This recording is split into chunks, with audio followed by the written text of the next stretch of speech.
Okay, so I'm not sure. I cannot see you guys, but however, hopefully it works. So today I'll be presenting treatments for ADHD. I've been particularly interested with case of ADHD since I have several clients who recently diagnosed with ADHD. So, and I think there are some difference in treatment for kids with autism and ADHD. So I'm interested to share what I've been learning. These are the journal that I use to for this presentation. These are things that I've reviewed, and I particularly think these are helpful for me. All right, so I'll be starting first with a little bit some short summary of ADHD. So ADHD is short for attention deficit hyperactivity disorder. It characterized by problems with sustained attention, impulsivity, and overactivity. If in the classroom, it looks like the student will have difficulty to sustain their attention to the task, have difficulty to completing the assigned work, following instruction, and adhering to general classroom rules. Sometimes I've seen my student have been particularly difficult to start a task. It was hard for them. Children with ADHD may also have additional characteristics such as their look to be hostile, disobedient, and have the defiant behavior. These are also characteristic of children with ODD. So sometimes children with ADHD also have comorbid with children with ODD. Within the journals, most effective intervention including stimulant medication, behavioral intervention, or both. However, individual differences in response to the various intervention has been noted. Okay. Um, I'll start with the intervention that I learned from the journal. First is the antecedent intervention. So of the journal emphasize the importance of having a functional assessment to select the intervention. And one of the journal note that antecedent intervention are more preferred by teacher than consequences intervention because for teacher, consequences intervention not as more time consuming and difficult to implement. So in the journal, there is a case of the student who has difficulty to be on task. So some of the tasks that was hard is written tasks and journaling. These are the antecedent intervention that used to increase the on-task behavior. First, providing other means for accomplishing the task. For example, because the student has difficulty to write, uh, they allow the student to type because it's better for that student. As for me, I've seen, and not only with ADHD kids, but also with kids with autism, writing is hard for them. Maybe because most of them also has difficulty in their motor skill. Their fine motor skill is maybe developed later. So writing is very hard. Um, and in my case, I have a student who has ADHD and also it's called language disorder. So he also has difficulty to creating a sentence. Um, for example, I want to work on him having a better grasp of problem solving. So at the beginning, I used this original problem solving worksheet, and it was very hard. It was ver- it was very challenging for him, even though we will provide the like prom right away. He was difficult to accepting the prom and just generally don't want to write, as having difficulty to ask for help. So I think maybe because he also want to be excel, and he may be thinking that using this worksheet he will need help. I'm not sure, but it was generally hard for him. So we modify the worksheet to multiple choices, and it was very helpful for him. He can um, identify what's the problem and everything with using this multiple choice um, instruction. Okay. Um, all right. The other curriculum modification for the student who has for so other than writing tasks, he also struggle with journaling tasks. So they need to write a journal for like 2 minutes because of the difficulty. They come to the idea for the student to brainstorm with peers. So they pair the student with other peers, and before the task they will brainstorm together. So essentially provide a prompt for the student to write things in the journal. Other than that, they also provide space that is more quiet for the student to complete non-preferred tasks, because students with ADHD often getting within the general classroom can be more noisy. So for tasks that need them for more to be more focused, he go to another classroom that is more quiet. Also allowing escape from tasks contingent to appropriate requests. So yes, FCT. Um, if the student asks to skip or ask for help, ask for a break, they allow it. Okay. Um, Another case of the antecedent intervention that is used with for the ADHD kids is environmental modification. The student has attention function from peers, so he will perform problem behavior in order to get peers' attention. So environmental modification, including reducing access to peer attention. The student will sit next to the teacher. So the teacher also can easily prompt the student to be on task, can reinforce more positive behavior. Um, and then another thing that they do is teaching the student to perform self-evaluation.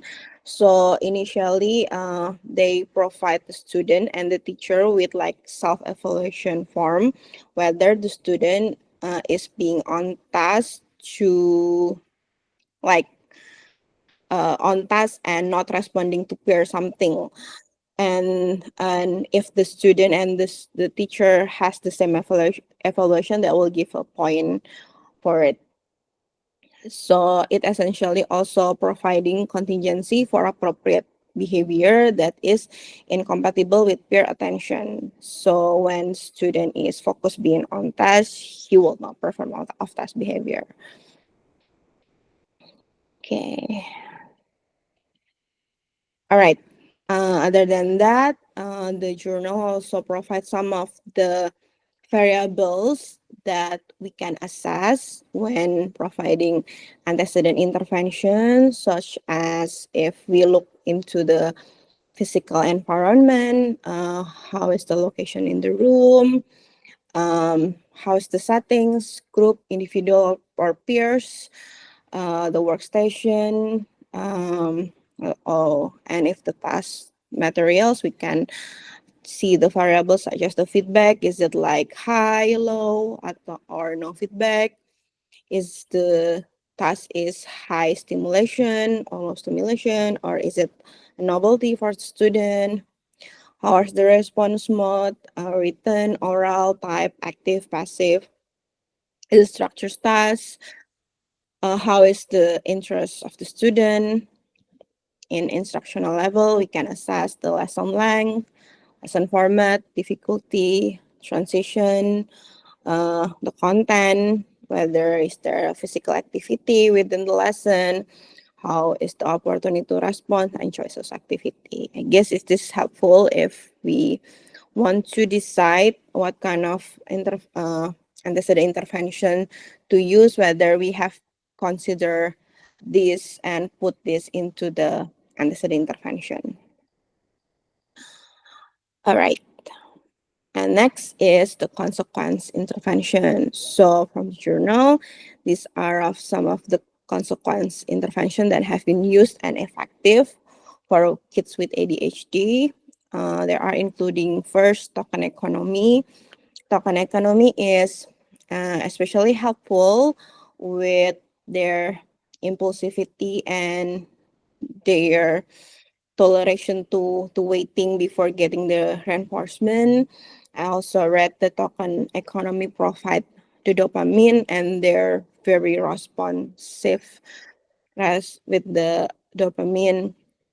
Some of the recommendation when we are using token for student with ADHD, including we need to specify the target, select appropriate token, um, because I think even the token are we condition token with the reinforcer, sometimes they can be bored for them, so we can also choose a novel application of the token such as charts move. I think it's essentially like a dot to dot picture that they need to go over and then finish it and then earn the token.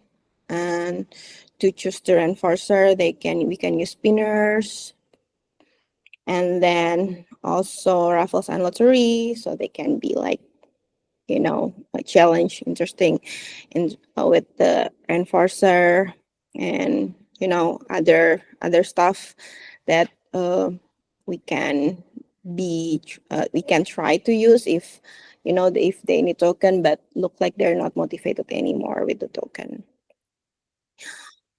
Okay, these are some ideas. And then also the most important thing also when we're using economy is we make sure that the item that they cash in is very rewarding for them. Um, I have I have a case when with my student who has ADHD. So he usually just earn breaks, and breaks usually is a gadget time. And then one time, because there is like a big change, he don't want to come into the classroom.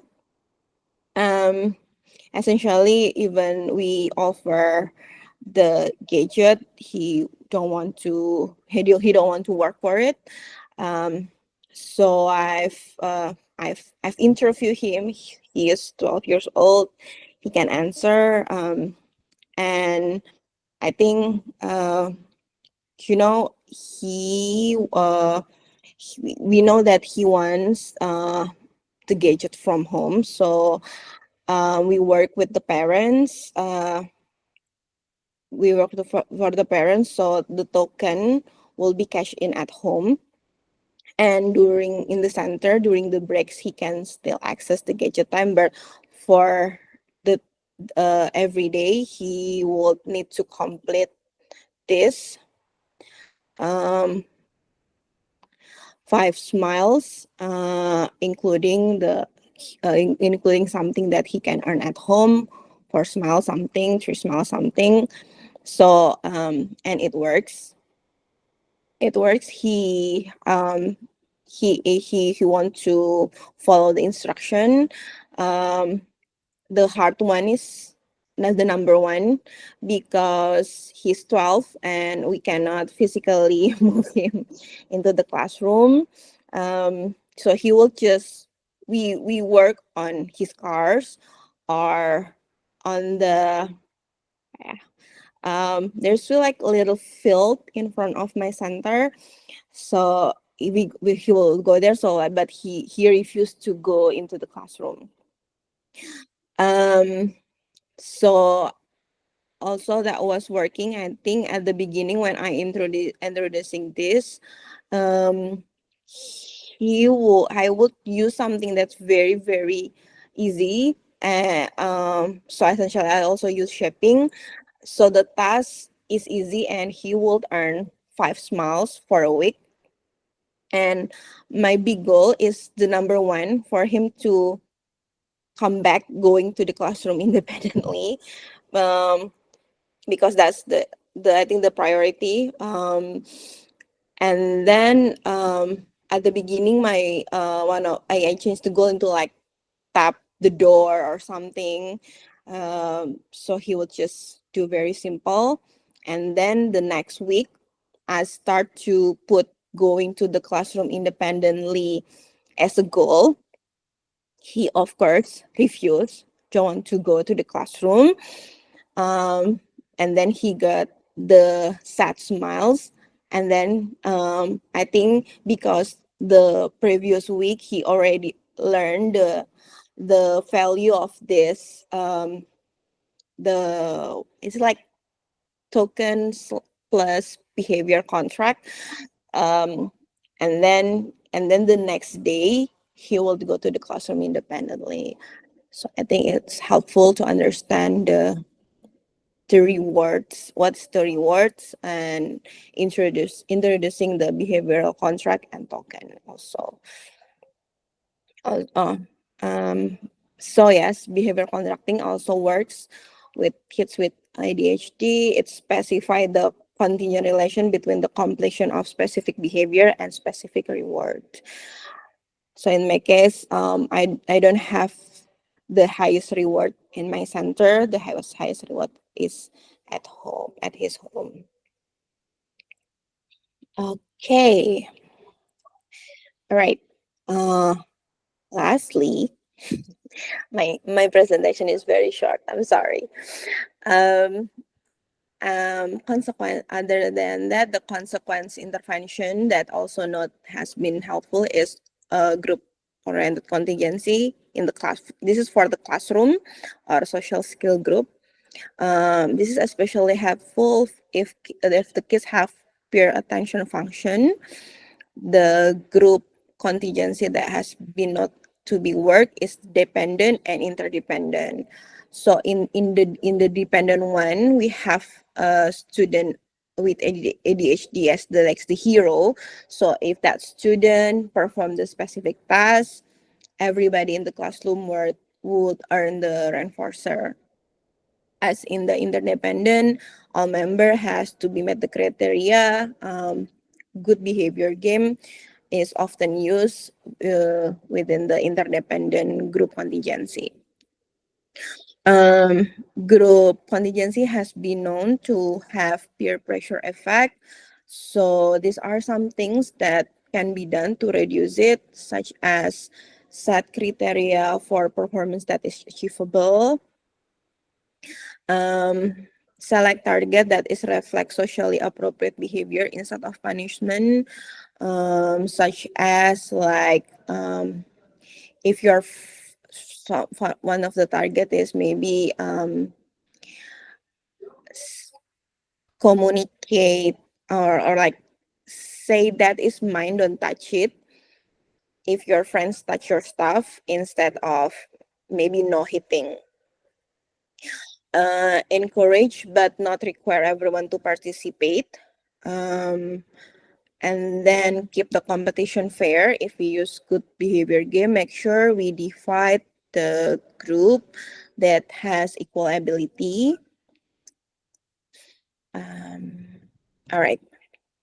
Okay, maybe this is the last one. Other than that, the things that I've been not to be helpful is teaching functional communication for them. Um, I've used SBT, skill-based training, the one that is handily used. my way, break, more help, and more time help, or they often need to fidget. So teach them to ask for the fidget, and sorry, and the self-regulation curriculum that has been helpful for me because it's simple. So I often want to explore, but I always go back to here. I use zone of regulation a lot. I think it helpful the language. So instead of talking, oh you're in the, oh you are angry, let's go outside and take a deep breath, something, it's more natural to say like, oh you are in the red zone, let's go outside and take a deep breath. Oh your body is like in yellow zones, let's do this. I think it's more helpful for them to develop the skills.